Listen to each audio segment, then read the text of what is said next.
નમસ્કાર દોસ્તો, શાંતિશ્રમ ન્યૂઝમાં આપનું સ્વાગત છે।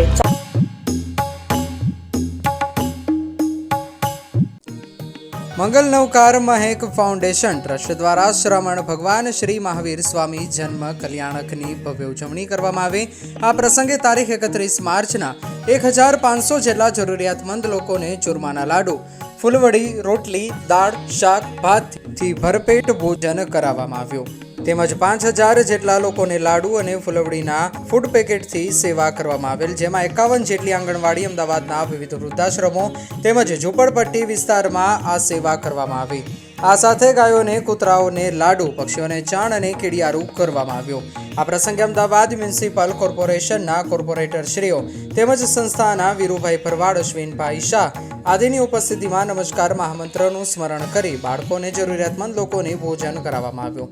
આ સંસ્થા દ્વારા 45 પ્રકારની વિવિધ પ્રવૃત્તિઓ ચાલે છે, જેમાં યુવા સશક્તિકરણ, મહિલા રોજગાર, બાળકોને શિક્ષણ, જૈન સાધુ સાધ્વીજી વૈયાવ્યસ્ચ, છાસ વિતરણ, પાણીના કુંડાનું વિતરણ, અખાત્રીજ નિમિત્તે શેરડીની રસ ભક્તિ આવા અવનવા કાર્યક્રમો યોજાય છે। આ પ્રસંગે સંસ્થાના વીરુભાઈ ભરવાડે સંસ્થાની વિવિધ પ્રવૃત્તિઓને ઉજાગર કરતા જણાવેલ, અમારી સંસ્થા આમ તો મંગલ નવકાર મહેક ફાઉન્ડેશન ટ્રસ્ટ અને શ્રી ગોપાલ સંસ્કાર મહેક ટ્રસ્ટ બે છે અને બંનેના સંયુક્ત ઉપક્રમે અહીંયા આમ તો 45 જાતની બધી પ્રવૃત્તિઓ ચાલે છે કે વિવિધ પ્રકારની, એમાં યુવાનોને લક્ષી, પછી બાળકોના લક્ષી, પછી મહિલા સશક્તિકરણને લગતું, રોજગારીના લક્ષી, આવી રીતે કોમ્પ્યુટર ક્લાસ, સીવણ ક્લાસ, મહેંદી ક્લાસ, આ બધા ક્લાસો ચાલે છે।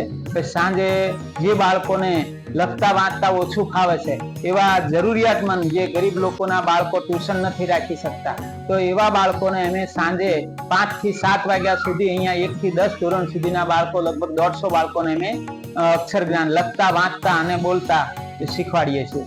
તો આવી રીતે ઉનાળાની અંદર છાસ વિતરણ કેન્દ્ર, જૈન સાધુ સાધ્વીજી ભગવંતો માટે લગભગ 200 ઉપરાંત વસ્તુઓ અમે અહીંયાથી ભારતભરમાં જે કોઈ સાધુ સાધ્વીજીનો લેટર આવે કે વોટ્સઅપમાં મેસેજ આવે કે આટલી વસ્તુ અમને ખપશે, તો એ વસ્તુ અમે મહારાજ સાહેબને પહોંચાડી દઈએ કુરિયર દ્વારા। કેવી રીતે પૂનમના દિવસથી ચાલુ કરશું, પાલીતાણામાં દર પૂનમે 1000 માટલા અમારે મોકલવાના અને 50,000 કુંડા ઉનાળામાં અમે પક્ષીઓને પાણી પીવાના કુંડાનું વિતરણ કરીએ। તે ઉનાળામાં છાસ વિતરણ કેન્દ્ર, વર્ષી તપના પારણાના દિવસે 10,000 લોકોને શેરડીનો રસ, 125 દેરાસરોમાં આપણે અભિષેક માટે રસ મોકલીએ। પછી આજુબાજુમાં જે સ્થાનકોમાં સાધુ સાધ્વીજી હોય તો એમને અમે રસના ઘડા લઈ જઈએ અને ત્યાં વરાવા જઈએ, અને જે તપસ્વીઓ હોય એ લોકોને ફ્રી ઓફ ચાર્જ જેટલો હોય, 100 કિલો જોઈએ કે 50 કિલો જોઈએ, 25 કિલો જોઈએ, એને રસ અમે ફ્રીમાં આપતા હોઈએ છીએ। આવી રીતે 10,000 લોકોને અમે તે દિવસે શેરડીનો રસ પણ પીવડાવીએ છીએ। આવા 45 જાતના ટૂંકમાં કુલ અમારા કાર્યો સરસ ચાલી રહ્યા છે। મહાવીર સ્વામી ભગવાનના જન્મ દિવસ નિમિત્તે આપણે આપણો છોકરો ઘરમાં હોય તો કેવું બધાના મીઠા મોઢા કરાવીએ છીએ અને બધાને ખુશ કરીએ છીએ। તો આ તો ભગવાન દેવાધિદેવ મહાવીર સ્વામી ભગવાનનો આજનો જન્મ દિવસ છે, તો બધું કરતા હોઈએ અને આ ભગવાનના જન્મ દિવસે ખાસ જે જરૂરિયાત છે જે લોકોને, એ લોકોને જો ખવડાવવામાં આવે તો એના આશીર્વાદ આપણી પર વરસે। અને મહાવીર સ્વામીના જન્મ નિમિત્તે અમે 1500 માણસનું લાડવા, ચોખ્ખા ઘીના, ફૂલવડી, દાળ, ભાત, રોટલી, શાક અને છાસ, આવી રીતે સંપૂર્ણ ભોજન રાખેલું છે અને સંપૂર્ણ ભોજન અમે આજે કરાવીશું। અહીંયા લગભગ 700 માણસનું છે અને બીજી જગ્યાએ 800 માણસનું છે ઝૂંપડપટ્ટીમાં, અને 5000 ફૂડ પેકેટ તૈયાર કરાવ્યા છે। તો સવારનું અમારી ગાડી ફર્યા છે, દરેક વૃદ્ધાશ્રમોની અંદર જાય છે અને ત્યાં એ વૃદ્ધાશ્રમમાં, અનાથ આશ્રમમાં, એવી રીતે બધી જગ્યાએ વિતરણ ચાલી રહ્યું છે।